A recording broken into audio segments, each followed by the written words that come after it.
इंदौर से मेघालय हनीमून मनाने गए ट्रांसपोर्टर राजा रघुवंशी की पत्नी सोनम रघुवंशी ने अपने साथियों के साथ मिलकर हत्या करने का मामला इन दिनों देश में सुर्खियां बटोर रहा है। जिस तरह सोनम ने अपने पति राजा की हत्या अपने प्रेमी और साथियों से करवा दी थी, उसी तरह देवास जिले के ग्राम सन्नौड में रहने वाले प्रवीण पटेल घर से लापता हो गया था और करीब 1 महीने बाद उसका कंकाल नाले में मिला था। उसको लेकर मृतक की मां ने उसे भी ट्रांसपोर्टर राजा की हत्या की तरह उसकी बहू के द्वारा करना बताया जा रहा है। प्रवीण पटेल 19 अक्टूबर को घर से करवा चौथ मनाने के लिए ससुराल जाने का कहकर निकला था। 28 नवंबर 2024 को इंदौर सन्नौड के बीच नाले में उसका कंकाल मिला। पुलिस ने इसे दुर्घटना बताते हुए बाइक से नाले में गिरने से सर पर चोट के चलते मौत होना बताया था। इस पूरे मामले को लेकर मृतक की मां रंजना पटेल ने अपने बहू हंसा पटेल पर आरोप लगाते हुए बताया कि उसी ने उसके बेटे प्रवीण पटेल की हत्या की है। दरअसल प्रवीण पटेल शादी के 2 महीने बाद 19 अक्टूबर को ग्राम सन्नौड से अपने ससुराल कनेरिया जिला टोंक खुर्द जाने का कहकर घर से निकला था। प्रवीण करवा चौथ बनाने के लिए अपने ससुराल गया था, लेकिन उसी दिन रात को उसका फ़ोन बंद हो गया था। इसके बाद परिवार पुलिस के पास पहुंचा। पुलिस ने इस मामले में गुमशुदगी दर्ज की थी। 19 अक्टूबर से लापता प्रवीण पटेल का कंकाल 28 नवंबर को नाले में मिला। पुलिस ने प्रवीण पटेल की मौत बाइक अनियंत्रित होकर नाले में गिरने से होना बताया, लेकिन मृतक प्रवीण पटेल की मां रंजना पटेल ने अपनी बहू हंसा पटेल सहित उसके परिवार के 13 लोगों पर अपने बेटे प्रवीण पटेल की हत्या करने का आरोप लगाया है। मां रंजना पटेल को अपने बेटे की हत्या को लेकर उज्जैन, भोपाल, देवास में पुलिस के आला अधिकारियों के सामने 21 बार अपनी गुहार लगा चुकी है, लेकिन पुलिस हादसा मानते हुए चल रही है। मृतक प्रवीण पटेल की मां रंजना पटेल ने आरोप लगाया कि हंसा शादी के बाद से घर और जमीन अपने नाम करने को लेकर दबाव बनाती थी और धमकी देती थी, अगर मेरा नाम नहीं किया तो मैं तुम्हारे बेटे को जान से मार दूंगी। इस पूरे मामले में मृतक प्रवीण पटेल की मां अपने बेटे को इंसाफ दिलाने के लिए आज भी दर दर भटक रही है। आज भी मृतक प्रवीण पटेल की मां रंजना पटेल के आंसू थमने का नाम नहीं ले रहे। वह रोते रोते आज भी अपनी बहू हंसा पटेल पर अपने पति की हत्या करने का आरोप लगा रही है। कहाँ रहती हो आप? सन्नौड।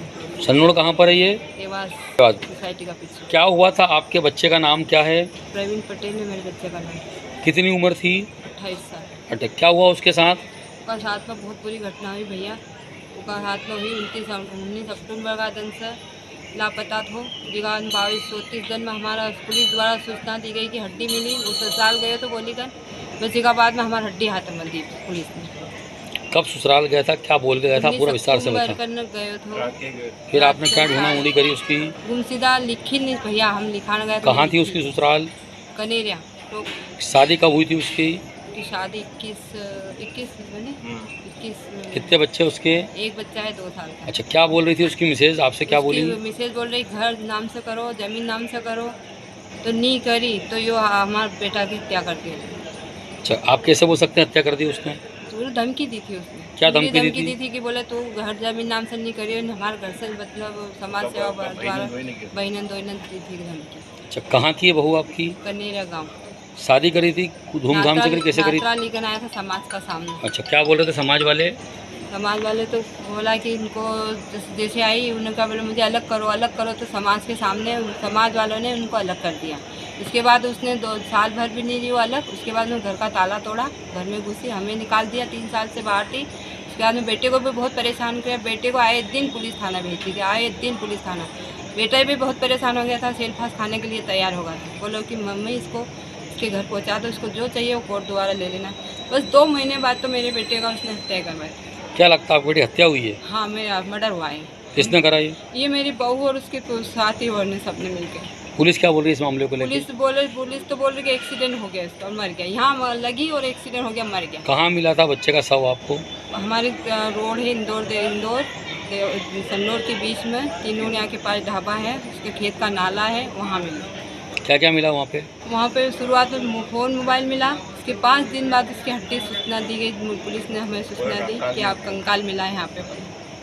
क्या कंकाल उन्हीं के हैं ऐसा बताया? पुलिस ने नहीं बताया? नहीं, वहाँ तो बोल दिया कि आपके बेटे का है, कथन भी लिखा सारा, पर हमने नहीं मान्य करे कि हमारे बेटे का कंकाल ऐसे कैसे हो सकता है। ये बताओ, आप पुलिस के पास कहाँ कहाँ गए? पुलिस के पास हम पुलिस के पास उज्जैन, भोपाल, सब देवास, एसपी सर के पास हम 4 बार गए, पर एसपी सर ने भी ये बोला कि उसका बेटा क्या खाएगा, उसकी बहू कहाँ से पालेगी, उसको ज़मीन क्यों का कितनी है आपके पास। पुनीत गोलित एसपी सर ये बोले हमसे, और बदतमीजी से बात की उन्होंने हमें, और बोला कि वो क्या खाएगी, तुम्हारे पास कितनी ज़मीन है। तो हमने सोचा हमारे पास तो ज़मीन नहीं है, 2 बीघा थी, तो हमने इस खर्चे हो गए, पैसे बेच दिए हमने।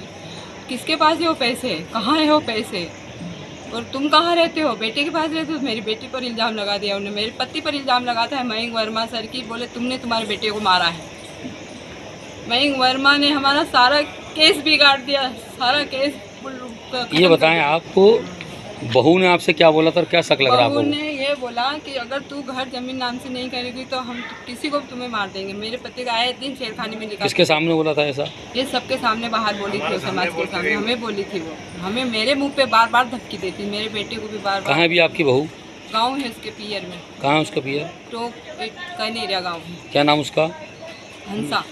उसके पिताजी का? उसके पिताजी का संतोष मल्लो। क्या करते हैं उसके पिताजी? कुछ वो तो नहीं है इस दुनिया में।